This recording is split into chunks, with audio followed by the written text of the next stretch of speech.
Alors, bonjour mesdames et messieurs, merci beaucoup de nous accompagner dans cette expérience virtuelle. Aujourd'hui, nous sommes dans la ville de Mexico. Je m'appelle Miguel et je vous invite à marcher avec moi pour cette promenade à l'intérieur du complexe catholique le plus important de la ville de Mexico et du Mexique. Il s'agit sans doute du sanctuaire de la basilique de Notre-Dame de la Guadalupe. En fait, nous sommes maintenant sur l'explanade principale, connue comme Plaza Mariana, la place autour de laquelle se trouvent les constructions, les églises les plus importantes reliées à la vénération de la Vierge de Guadalupe. Une vénération qui commence depuis le XVIe siècle, juste après la conquête et la domination espagnole de 1531. L'histoire de Notre-Dame de la Guadalupe, c'est une histoire très importante en tenant compte le projet de conquête spirituelle pour la population indigène d'Amérique. Et l'année de 1531, dans ce complexe, évidemment dans un cadre plus naturel, et pratiquement au bord d'un lac, et la Vierge de Guadalupe a fait son apparition devant le regard d'un indigène qui était connu comme Cuauhtlatoatzin. Cuauhtlatoatzin, un indigène qui habitait au nord du lac de Texcoco, aujourd'hui la ville de Mexico. Et Cuauhtlatoatzin, à différence de la plupart des indigènes de l'époque, il a présenté une résistance il n'a pas présenté une résistance à la conversion et à la religion catholique, de telle sorte que c'était un des premiers indigènes baptisés. Cuauhtlatoatzin a été baptisé avec le nom chrétien de Juan Diego. Donc, dans l'histoire de l'apparition de la Vierge, Juan Diego deviendra le témoin de cette expérience de l'apparition de la Vierge et à partir de l'apparition, la conversion des indigènes d'une manière beaucoup plus facile, beaucoup plus rapide et surtout d'une manière pacifique. Donc, dans cette expérience, nous allons faire un parcours dans le complexe où il y a plusieurs bâtiments comme la nouvelle basilique inaugurée l'année de 1976. Il y a l'ancienne basilique que nous voyons un petit peu plus à droite, et une basilique qui a été construite entre fin du XVIe et début du XVIIe siècle dans une architecture baroque et architecture d'origine espagnole. Déjà aussi, dans le XVIIIe siècle, on va repérer la construction d'une autre église, aujourd'hui connue comme la parroquia de Santa María de Guadalupe Capuchinas. En fait, une église qui sert pour la vénération de la Vierge, mais qui n'a pas le titre de basilique.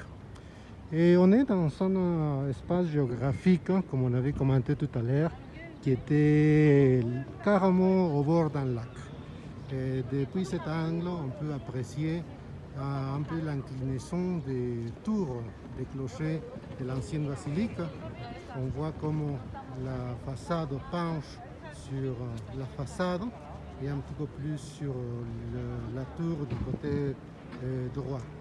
En fait, à partir de la construction et à cause du poids, une construction faite avec la pierre d'origine volcanique, une pierre assez lourde, et ça a provoqué l'affaissement du sol, et de telle manière que petit à petit l'église commence à s'enfoncer, et dans un moment donné, après plus de 250 ans de fonction, l'image de la Vierge qui était vénérée à l'intérieur a été déplacée pour commencer les travaux de restauration de l'ancienne basilique. Heureusement, les travaux ont été faits par des ingénieurs et des architectes bien qualifiés, de telle manière que l'église a resté un petit peu penchée, mais ça ne représente pas un risque d'effondrement ou d'un éboulement dans un moment donné. Dans le même complexe, en fait, on peut apprécier la boutique des articles religieux. Et en fait, on peut trouver des chapelets, on peut trouver des images, des bibles, des pendentifs, des bracelets, plein d'artisanat, en fait des objets reliés justement à la vénération de Notre-Dame de la Guadeloupe. On se rapproche et dans un moment donné à un petit monument, une petite statue connue comme la statue du miracle de Rose. C'est un monument emblématique justement dans la tradition de l'apparition de la Vierge de Guadeloupe. Et vous voyez, on peut apprécier en fait deux personnages. Debout, un personnage qui présente la physionomie tout à fait indigène, et célèbre indigène Cuauhtlatoatzin, connu après son baptême comme l'indigène Juan Diego. Vous voyez qu'il porte sur sa poitrine un espèce de long tissu sur lequel se trouve imprimée l'image de la Vierge de Guadeloupe. On voit sculpté aussi en bronze des roses. Et juste à côté, on peut apprécier un personnage relié à la représentation du premier évêque de la Nouvelle-Espagne, connu comme Fray Juan de Zumárraga. En fait, ce monument il est connu comme le miracle de Rose. Le miracle de Rose est tout à fait un symbole dans la tradition de la vénération de la Vierge, puisque la vénération de la Vierge commence à partir de cette image qui était imprimée sur un tissu, le tissu que l'indigène Juan Diego il portait. En principe, on se trouve à proximité de l'endroit où la Vierge a fait son apparition, dans un petit coin au pied de la colline del Tepeyac. Un jour, 12 décembre de 1531, et quand l'indigène il se promenait à peu près dans les alentours de cette petite colline, et raconte la tradition qu'il a entendu une musique céleste, une musique en fait, on va dire célestiale, des oiseaux qui chantaient, et attiré par la curiosité, il tourne à droite, à gauche, en train de chercher qu'est-ce que produisait cette belle musique. Et tout à coup, entre une espèce de nuage, il a remarqué la présence d'une image. C'était en fait la Vierge de Guadeloupe qui s'est apparue devant lui. Mais cette Vierge, elle s'est présentée devant l'indigène Juan Diego comme la Vierge Marie. Elle a dit, mon cher fils Juan Diego, je suis venu en Amérique pour pouvoir protéger mes enfants les indigènes. Elle a demandé à Juan Diego de transmettre un message à l'évêque, Fray Juan de Zumárraga, qui était dans un monastère à quelques kilomètres d'ici. Juan Diego, obéissant, il va se dresser vers le monastère et il donne le message que la Vierge voulait transmettre à l'évêque. La Vierge voulait qu'on fasse construire une chapelle au sommet de la colline del Tepeyac. Évidemment, l'évêque, il n'a pas cru l'histoire que l'indigène il racontait, mais il a dit quand même, écoute Juan Diego, un jour tu verras la construction de cette chapelle. L'indigène Juan Diego, il revient dans les alentours de la colline et à ce moment-là, il essaye en fait d'expliquer à la Vierge que les paroles d'un indigène ne suffisent pas pour encourager à l'évêque à construire une chapelle dédiée à la Vierge. Donc la Vierge demande à Juan Diego d'insister. Et Juan Diego, en fait, va continuer pour rentrer chez lui. Il habitait avec son oncle, un oncle qui était déjà très âgé, très malade. Et comme son oncle, il avait déjà aussi adopté la religion catholique et il voulait la présence d'un curé pour célébrer l'extrême onction juste avant de mourir. Donc l'indigène, il se voit obligé à faire demi-tour pour aller chercher un évêque et pour pouvoir, d'une certaine manière, envoyer et ramener un curé pour célébrer l'extrême onction de son oncle. Sur le chemin qu'il a fait, en fait, il a pris un détour et en pensant que la Vierge pouvait se présenter et demander des explications. Comme il était pressé, il a fait un détour Mais sur le détour que l'indigène il a fait, la Vierge est apparue une seconde fois. Cette fois, la Vierge lui rapproche en disant « Juan Diego, pourquoi tu refuses de moi ?» Et Juan Diego essaye d'expliquer que lui, il a une urgence, que son oncle va bientôt mourir et que c'est très important qu'il puisse ramener un curé pour célébrer l'extrême onction de son oncle. Donc la Vierge lui pose une question. Juan Diego, de quoi tu t'inquiètes? Est-ce que moi, je ne suis pas là, moi que je suis ta mère? Juan Diego a réfléchi à ce moment-là et il a compris que la Vierge Marie voulait vraiment aider les indigènes dans ces pays après l'arrivée des conquistadors. Et Juan Diego, il s'excuse devant la Vierge et il dit, en fait, il explique que l'évêque, il ne croit pas à ses paroles, que ça serait une meilleure option, une meilleure possibilité si la Vierge se présente directement devant l'évêque. Mais la Vierge insiste que ça sera que à travers la médiation, à travers les paroles de Juan Diego, que la chapelle doit être construite. Donc Juan Diego insiste avec l'évêque et l'évêque va lui demander une preuve. L'évêque a dit, Juan Diego, si ce que tu me racontes c'est la vérité, tu vas dire à la Vierge que l'évêque il a besoin d'une preuve. L'indigène Juan Diego, en suivant les indications de l'évêque, il revient dans les alentours de la colline del Tepeyac, il rencontre la Vierge et la Vierge a reçu le message de l'évêque. La Vierge accepte d'envoyer une preuve et la Vierge a dit à Juan Diego, il a indiqué à Juan Diego de grimper sur la colline et qu'à cet endroit-là, il allait trouver des fleurs. Il devait ramasser les fleurs, les garder dans son manteau et les présenter devant elle pour faire la bénédiction. Elle a dit, Juan Diego, je ferai la bénédiction et ça sera la preuve que tu vas présenter à l'évêque. L'indigène, il monte sur la colline, c'est déjà un miracle que Juan Diego arrive à trouver un superbe jardin. C'était le mois de décembre, Mexico se trouve à plus de 2200 mètres d'altitude, de telle manière que le paysage dans ces petits coins, c'était l'existence des cactus et l'herbe sèche. À plus de 2000 mètres d'altitude, et ça gèle. Donc, et en plein décembre, c'était l'hiver.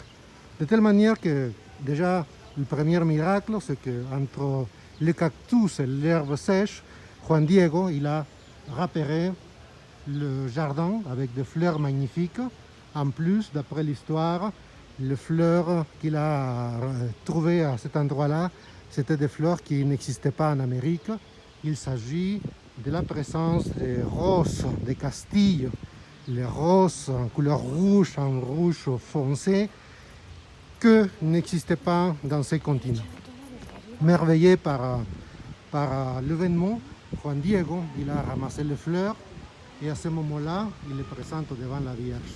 Ensuite, il va continuer jusqu'au monastère et il demande de pouvoir avoir la présence de l'évêque.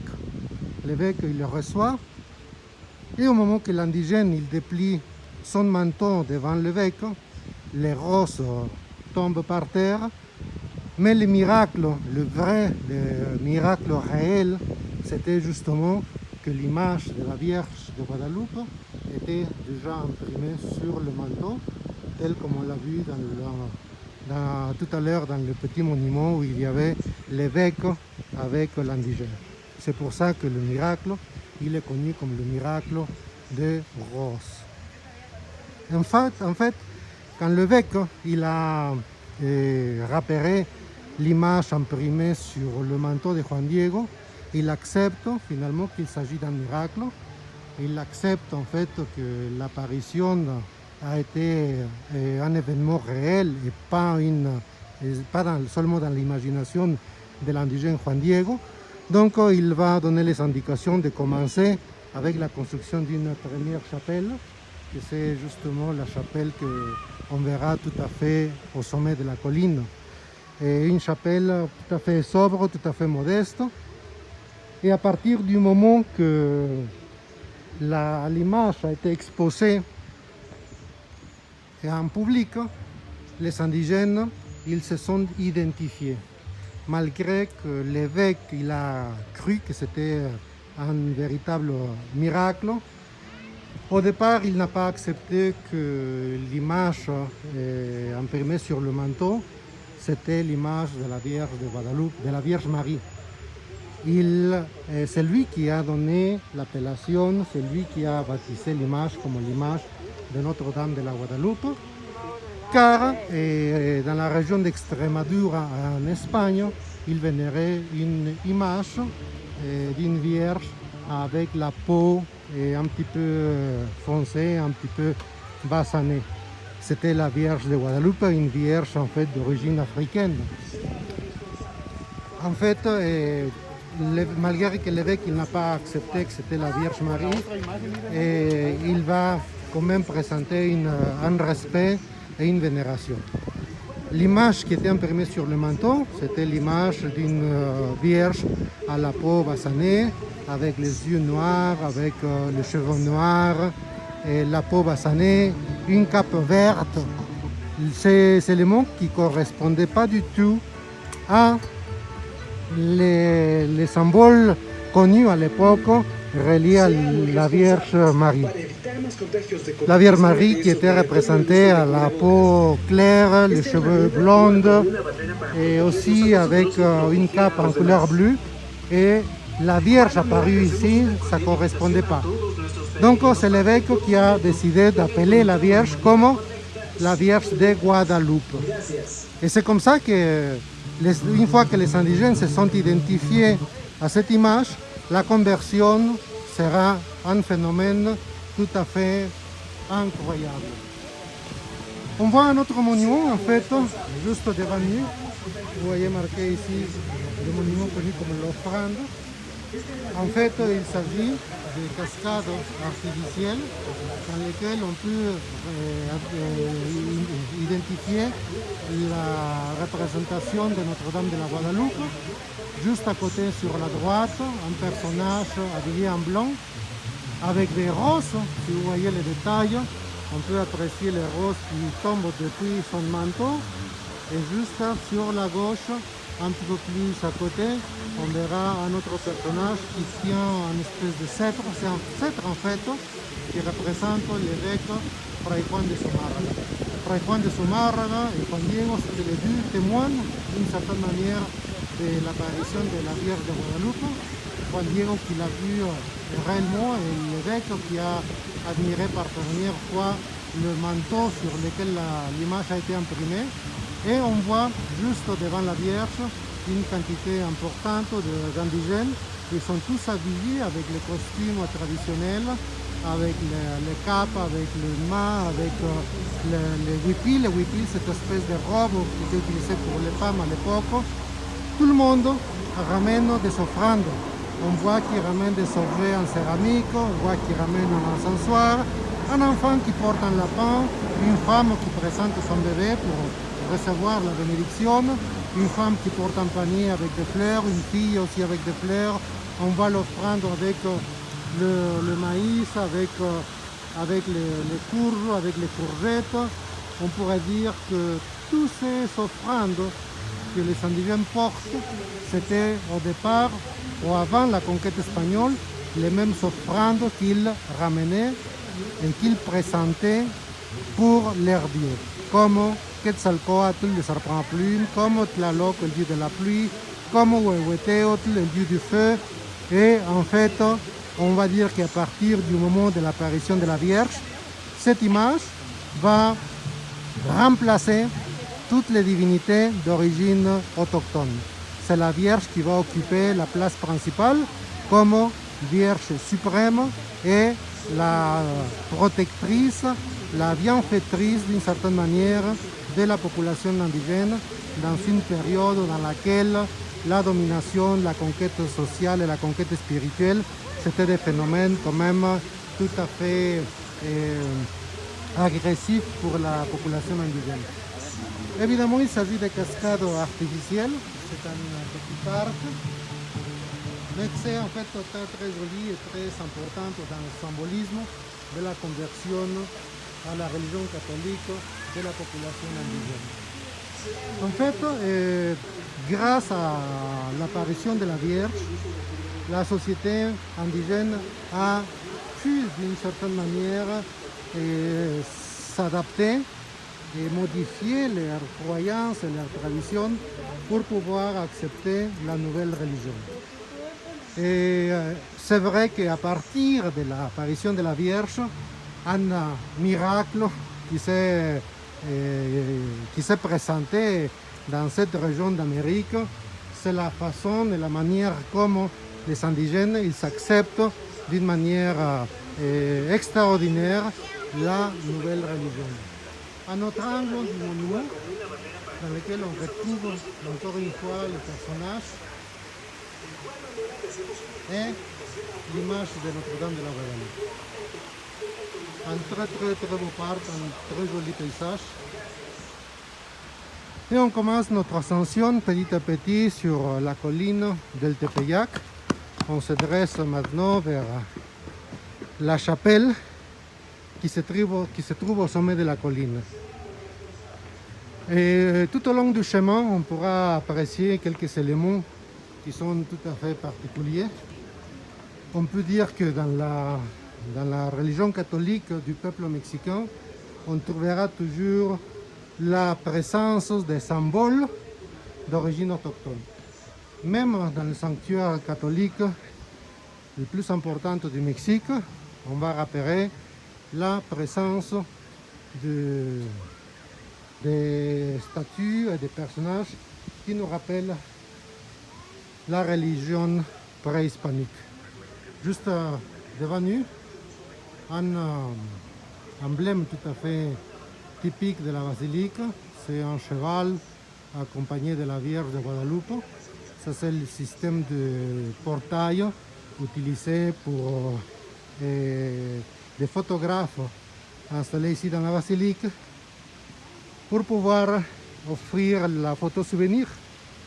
Donc les gens qui viennent ici, surtout quand on ramène des enfants, on va les présenter sur le cheval, on prend la photo et voilà la photo souvenir de la visite à la basilique de Notre-Dame de la Guadeloupe. C'est vraiment une tradition bien enracinée dans la société mexicaine, surtout les gens qui viennent de la campagne. On parlait tout à l'heure de la représentation de divinités d'origine préhispanique et juste en fait devant nous les gargouilles représentent une divinité d'origine ancienne que c'est quand même une des divinités les plus importantes dans le monde préhispanique, que c'est Quetzalcoatl. Quetzalcoatl, c'est le serpent à plumes. Une divinité en fait vénérée par les Teotihuacanos, par les Aztèques, par les Mixtèques, par les Zapotèques, par les Mayas même. Les Mayas, ils les connaissaient avec le nom de Kukulkan, mais dans la région centrale et l'ouest du monde préhispanique du Mexique, c'était connu comme Quetzalcoatl, le serpent à plumes. Donc une divinité très importante dans le monde préhispanique qui est présente dans le sanctuaire catholique le plus important du Mexique. Juste à côté de nous, on voit une chapelle ici, particulièrement décorée avec des faïences. On voit le dôme, les petites coupoles à la partie supérieure de la chapelle, tous décorés avec des faïences, connues comme azulejos. Ce petit temple, il est connu comme la Capilla del Pocito. On le voit même imprimé, écrit sur la porte centrale, Capilla del Pocito. Pocito, ça veut dire un petit puits. Le petit puits, c'est le nom qui a été donné à cette chapelle grâce à l'existence au XVIe siècle d'une source d'eau qu'il y avait à cet endroit-là précis, quand la chapelle n'existait pas. De l'eau que les pèlerins venaient chercher en croyant que c'était de l'eau miraculeuse. À travers les années, à travers les siècles, la source d'eau a été asséchée. Et comme il n'y avait plus d'eau, les autorités ecclésiastiques ils ont projeté la construction d'une chapelle à la forme ronde, comme c'est la forme d'un puits, et à la place de venir chercher de l'eau dans ce puits, surtout pour les problèmes reliés à la santé des pèlerins. Maintenant, à partir de la construction de cette chapelle, les gens viennent faire des prières pour un sujet relié à des problèmes de santé. Donc le nom de Templo del Pocito, c'est à cause d'un ancien puits qui a dû être creusé à cet endroit-là pour aller chercher l'eau quand la source a été asséchée. Donc au départ, la source qui a été asséchée, ensuite on a fait un puits, le puits a été asséché et après on a construit la chapelle. Donc c'est la chapelle del Pocito qui va remplacer la source à l'origine et après un puits naturel qu'il y avait à cet endroit-là. Encore des petites cascades, des petites cascades avec des gargouilles qui représentent les dieux serpents à plumes. On continue notre ascension vers la chapelle del Cerrito del Tepeyac.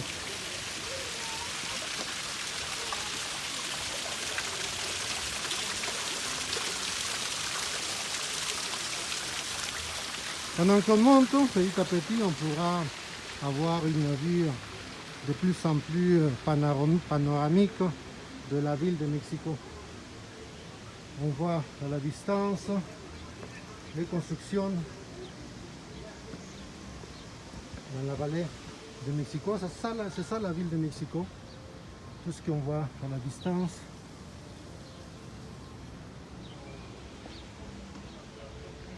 Un lieu de pèlerinage, un lieu en fait où les gens viennent présenter des remerciements, des ex-voto, un ex-voto qui est tout à fait particulier.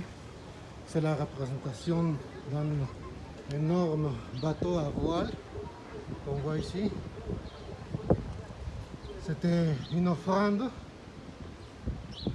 de quelques gens, des marins en tout cas. D'après l'histoire, il y a eu des marins qui ont failli mourir dans la mer du golfe du Mexique. Ils sont priés à la Vierge en demandant le miracle d'être sauvés. Au moment qu'ils ont réussi à sauver leur vie, ils sont venus pour présenter son remerciement. Et c'était une construction qui représente justement un bateau à voile. Encore une fois, on voit des familles qui viennent visiter la Vierge, qui montent la colline, qui prennent un petit repos. Et juste devant nous, tout en haut et juste en face, on voit la façade de la chapelle au sommet de la colline del Tepeyac.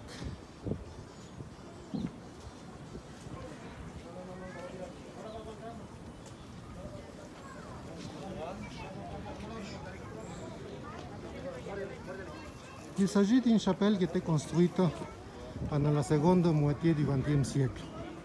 Entre 1947 et 1950, cette chapelle a été construite, mais sur l'endroit où il y avait à l'origine, au XVIe siècle, une petite chapelle tout à fait modeste.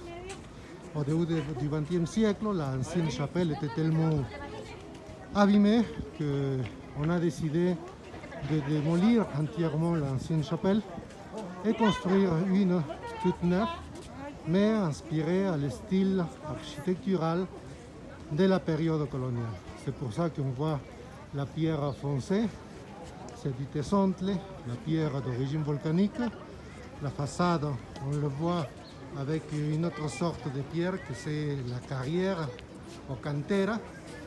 Et entre les symboles les plus importants, on voit en fait deux éléments qui nous rappellent les divinités et la religion du monde préhispanique.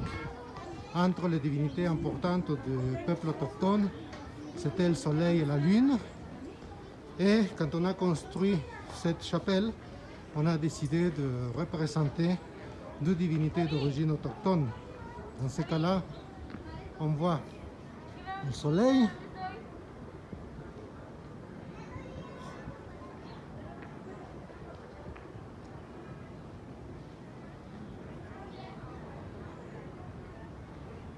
pense qu'on arrive à apprécier.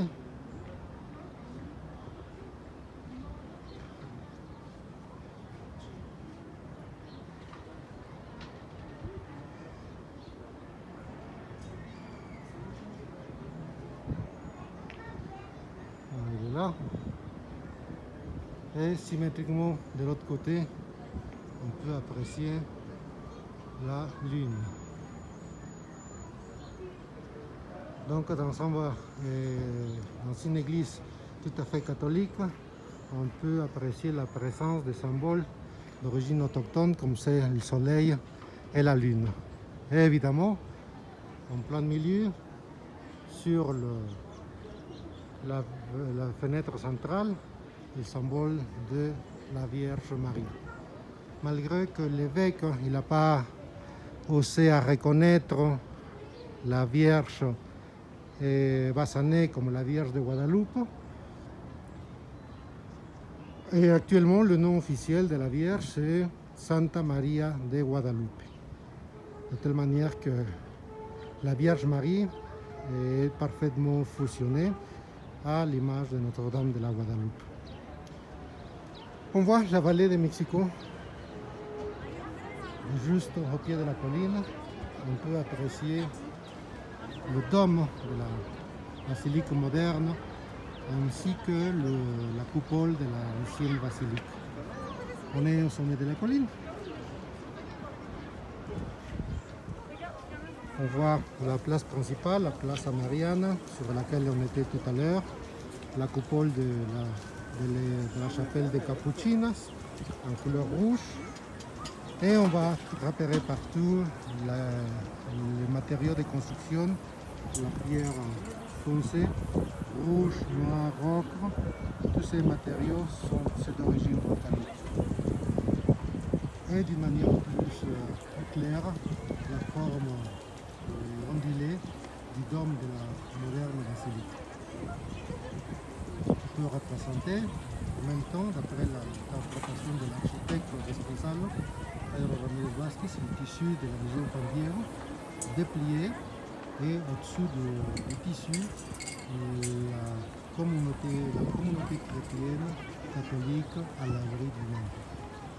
C'est ça le symbolisme justement de la forme du dôme de la nouvelle basilique. Une des avenues principales des artères, connue comme Calzada de los Misterios, juste en face, c'est par là que toutes les processions qui arrivent à la basilique sont organisées. À 4 km de distance de la basilique se trouve le monument dédié à l'évangélisation. Donc par tradition, le pèlerin doit faire à pied les 4 km depuis le monument jusqu'à arriver à la porte principale de la Plaza Mariana pour visiter, pour rendre hommage, pour remercier ou bien pour demander des pétitions de faveur à la Vierge la plus vénérée, la plus aimée du Mexique, Notre-Dame de la Guadalupe.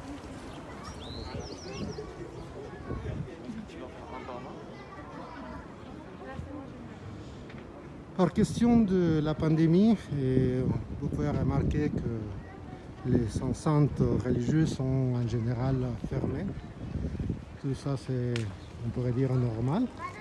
Et ça pourra changer d'une manière progressive. Et la manière comme la pandémie sera contrôlée petit à petit, non seulement au Mexique, mais dans le monde entier. Voilà, une fois que je vous ai présenté la chapelle au sommet de la colline, on va descendre petit à petit pour nous rapprocher à la nouvelle basilique et chercher la possibilité de pouvoir entrer pour apprécier le plus près possible l'image, la tunique authentique et réelle sur laquelle s'est imprimée l'image de la Vierge.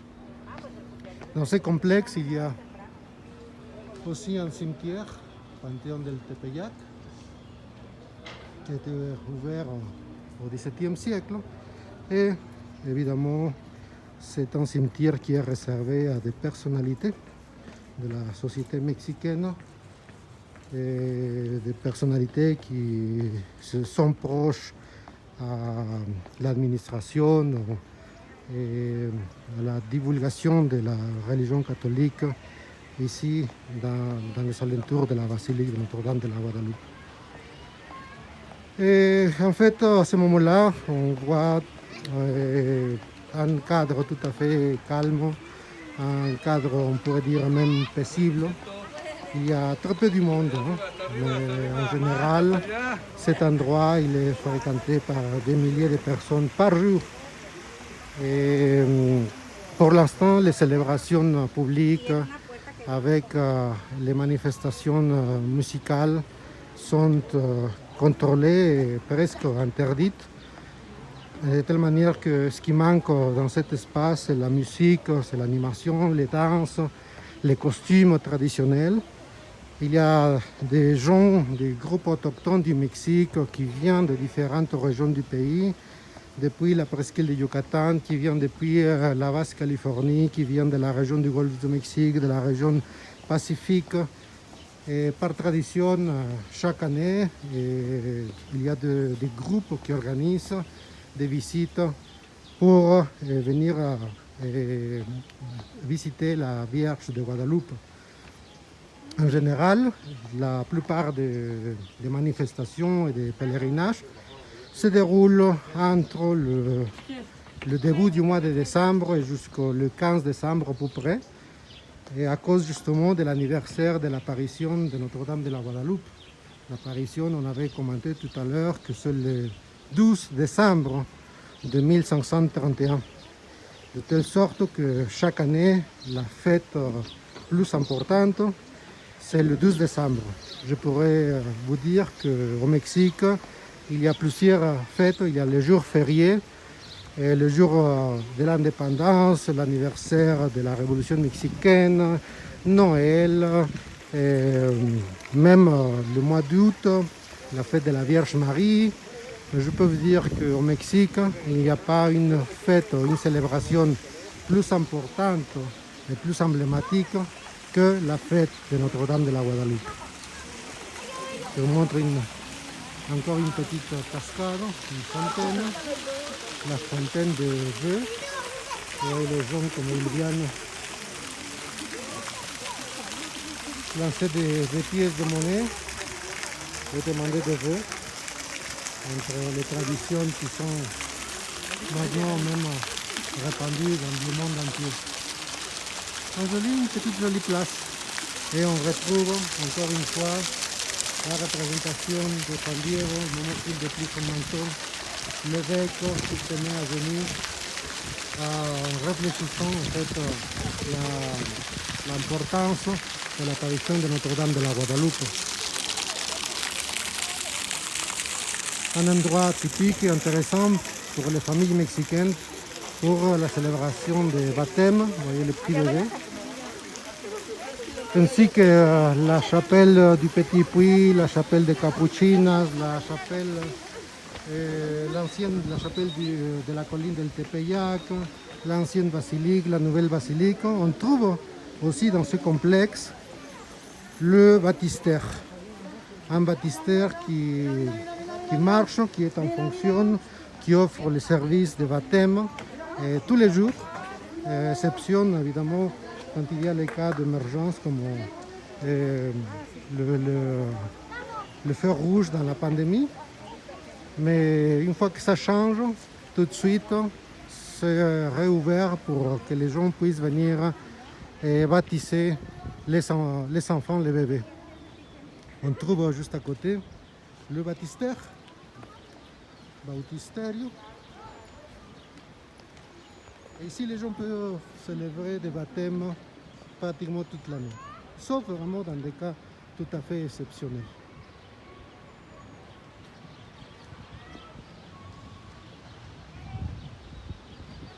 Juste à côté, on peut apprécier aussi le musée de la basilique de Notre-Dame de la Guadeloupe. Un aspect tout à fait curieux ici, c'est que à cause de l'effondrement du sous-sol, on voit un bâtiment qui était cassé en deux. Juste là, vous voyez l'ouverture et la séparation. Au départ, ça faisait partie, tout le bâtiment faisait partie de l'ancienne basilique. On voit juste à côté la façade latérale et la tour, la même qu'on voyait tout à l'heure qui était penchée. En fait, si on s'éloigne un petit peu plus, on verra plus clair l'inclinaison de cette ancienne basilique.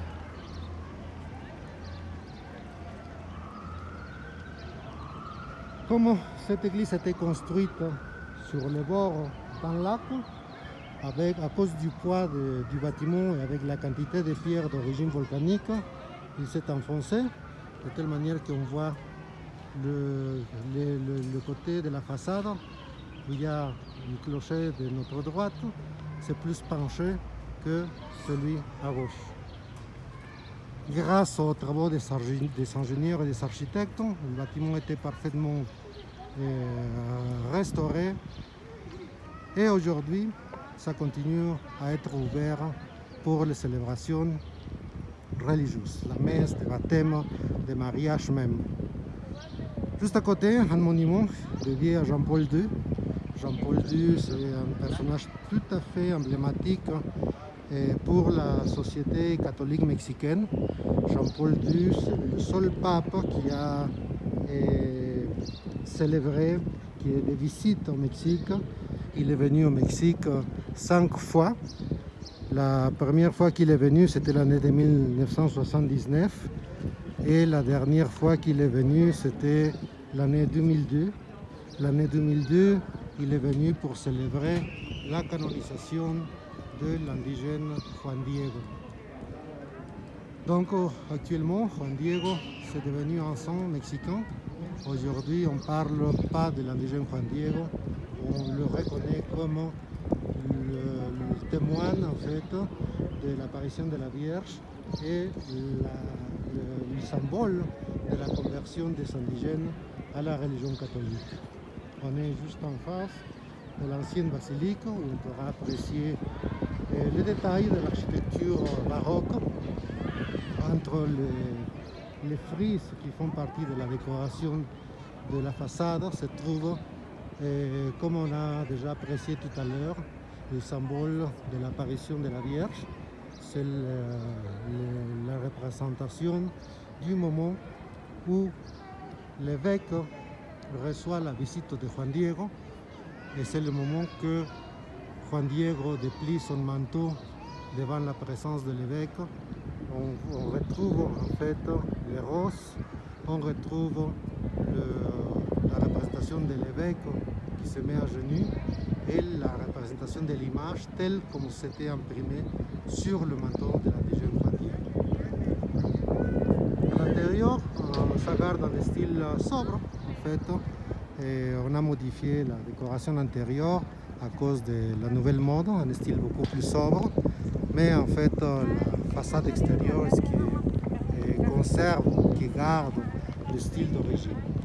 Et on se retrouve maintenant devant la façade principale. On voit une chapelle ouverte. La chapelle ouverte, c'est un symbole aussi très important du début de l'évangélisation, du projet de l'évangélisation. Et il faut signaler que quand les évangélisateurs commencent la conversion des indigènes, et surtout les franciscains, et une stratégie pour convertir les indigènes d'une manière moins agressive, moins méchante, c'était les chapelles ouvertes. Et de telle manière que les messes étaient célébrées en plein air, comme on voit ici, la chapelle en plein air, et on voit l'explanade, la Plaza Mariana dans ce cas-là, qui correspond à l'espace où les indigènes au XVIe siècle s'installaient pour la célébration des premières messes. Comme les indigènes n'étaient pas habitués à rentrer dans des espaces fermés, et comme à la période préhispanique, les célébrations se déroulaient toujours à ciel ouvert, alors les franciscains ils ont pensé à la construction des chapelles ouvertes pour que les indigènes soient en fait présents dans les cérémonies en plein air comme ils s'étaient habitués avant l'évangélisation. Petit à petit, la population sera convertie au catholicisme et une fois qu'ils sont déjà convertis, ils pourront rentrer à l'intérieur des églises. Mais ça c'est le symbole d'une chapelle ouverte. Il y a quelques phrases ici. Une phrase, no estoy yo aquí que soy tu madre, que c'est la phrase que la Vierge Marie adressée à l'indigène Juan Diego. Et les jours qu'il essayait en fait de s'échapper, de faire un détour pour ne pas rencontrer la Vierge et pour aller chercher un curé et célébrer l'extrême onction de son oncle. À cause de la pandémie, comme vous voyez, il y a un contrôle d'accès et on ne peut pas rentrer à exception qu'on décide de participer à la célébration de la messe. Donc l'accès il est contrôlé, il y a les groupes qui rentrent, mais une fois qu'on est dedans, on est obligé à attendre la fin de la messe. Mais bon, on peut apprécier quand même depuis l'extérieur l'image de Notre-Dame de la Guadeloupe. Vous voyez, se trouve là-bas tout au fond, sur une colonne principale, que c'est le point de soutien du dôme. On voit une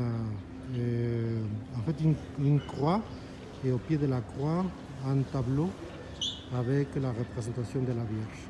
C'est une image qu'on peut apprécier depuis n'importe quelle place à l'intérieur de la basilique. Mais dans ce cas-là, en fait, on se trouve à l'extérieur. On va passer sur un côté pour pouvoir nous rapprocher le plus possible de l'image.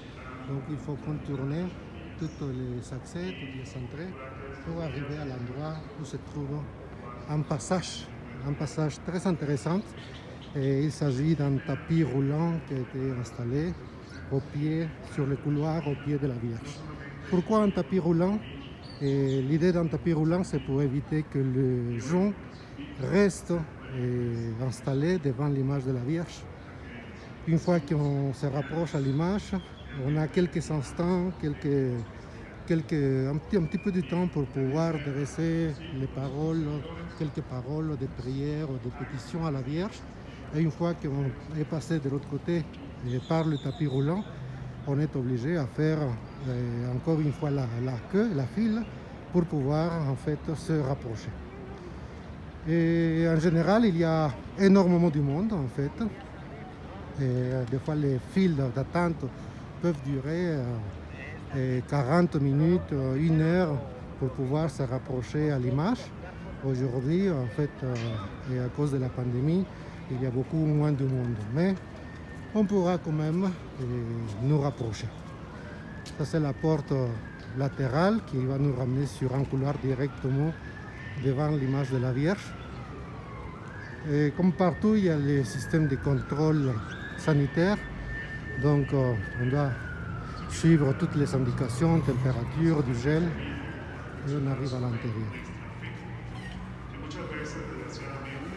Todo el mundo de atención. Dígame. Es que venimos. Lo que pasa es que como no hay iglesias por lo general.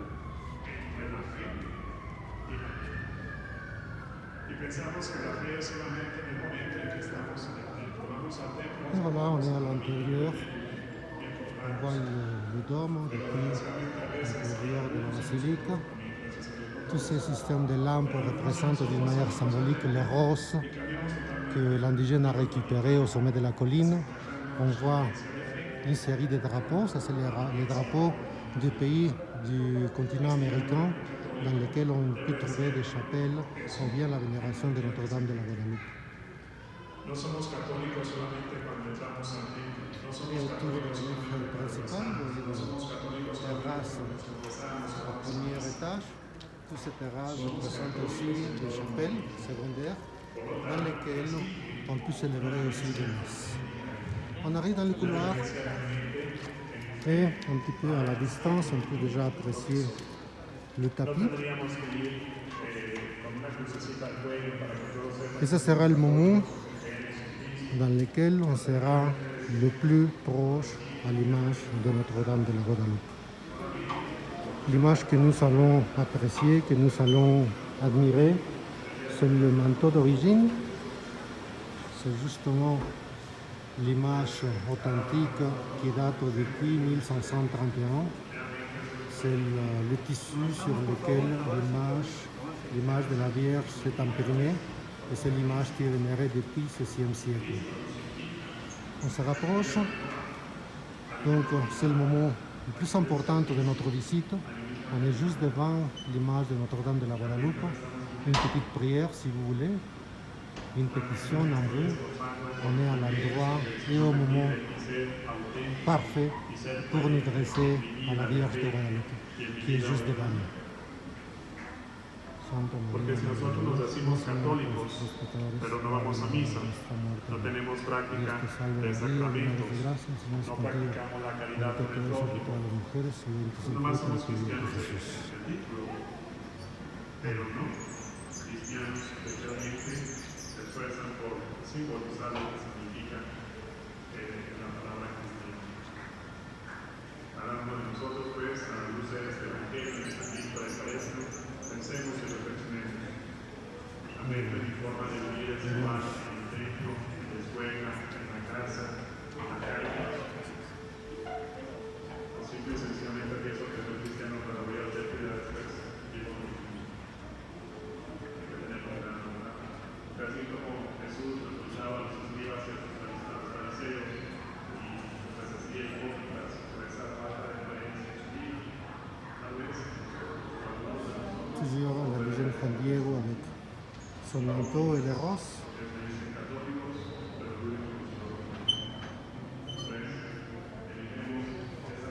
On continue sur le couloir de sortie.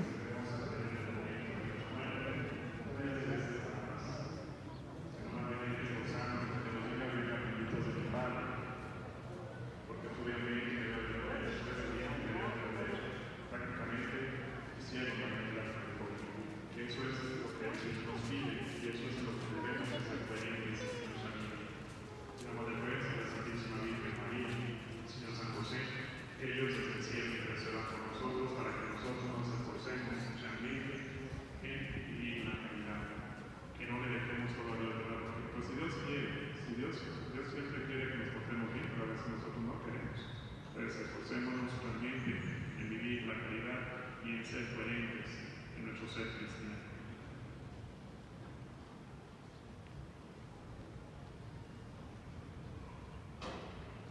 Se ponen de pie. Oremos, hermanos, a Dios nuestro Padre, que es bueno para con todos y ama entrañablemente a los hijos que Él ha creado. Respondamos esta pecada petición con mucha confianza. Padre, escúchanos.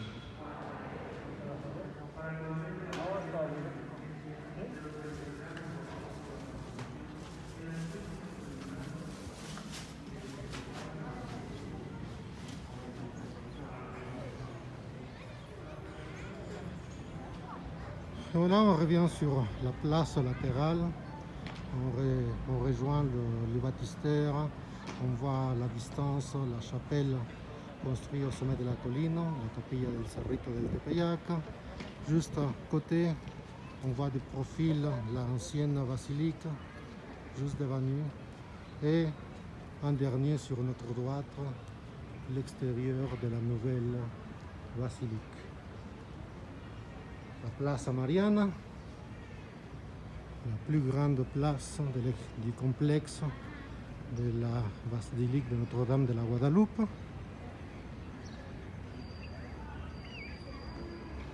Vraiment une merveille. C'est l'endroit où la société catholique présente son ferveur, un espace ouvert dans des conditions générales tous les jours.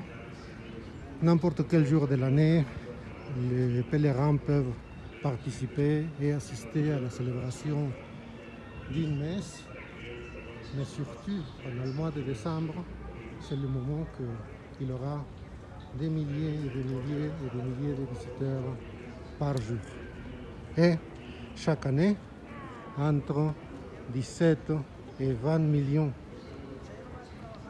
de pèlerins de différentes nationalités qui s'adressent à cette enceinte pour visiter la Vierge de Guadalupe. On va se dresser au milieu de la place pour pouvoir présenter une vue panoramique. Et c'est comme ça que donne les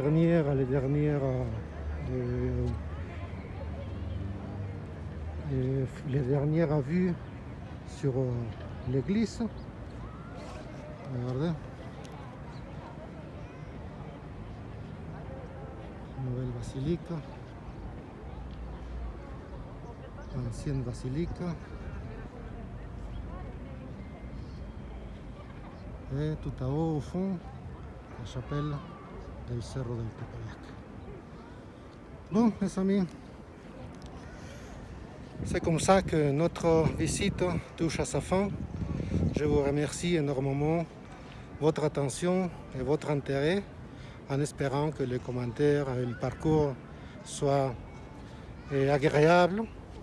Et je ne vous dis pas adieu, sinon à la prochaine. Merci beaucoup de votre attention. À bientôt.